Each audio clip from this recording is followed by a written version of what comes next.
Hey everyone, Jason again from OrganicChemistOnCall.com. As you can see here, we're going to talk about carbocation rearrangements. So we'll see in the above example that we get two different products. Now how does that come about? Now if we look at the alkene, and we know that the alkene, we typically want to think about it as a nucleophile. However, as we know, it can act as a nucleophile or an electrophile. But if we think about it in terms of the nucleophile in this case, we can swing the double bond out on a hinge to the left, which would be our red arrow, and that would give us a bond on the left-hand side with a carbocation on the right-hand side, or we could swing it out with the blue arrow to the right-hand side, giving us our carbocation on the left-hand side. Now between these two, as we've talked before, the secondary is going to be more stable, so the red arrow is what we're going to want to consider. Now if we look here and we bring in our HCl molecule, the double bond can act as a nucleophile and grab the blue hydrogen atom, giving us a bond on the left-hand side, generating a carbocation on the right-hand side.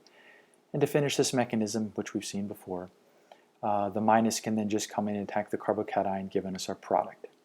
However, that only gives us one of the two products in the above reaction after the arrow.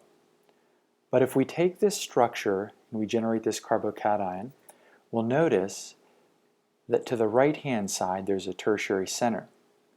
And at this point, this is one thing you always want to pay attention to, is if you have a tertiary center, or if you have a carbocation, you want to look to the left or the right, and you want to see if the substitution pattern is higher than a secondary, so a tertiary or a quaternary. We're not going to get into the quaternary, but just to talk about that very briefly, that would be a alkyl, or typically it's a methyl shift, and that's with a quaternary center.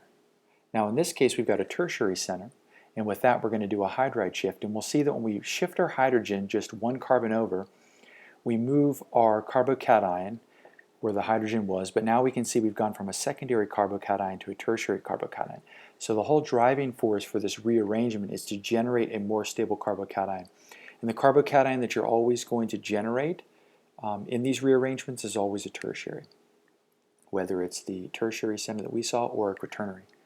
And then you can see from here, it's very simple to finish the mechanism. The chlorine will then just come and attack like we saw with the other mechanism, generating the product shown below.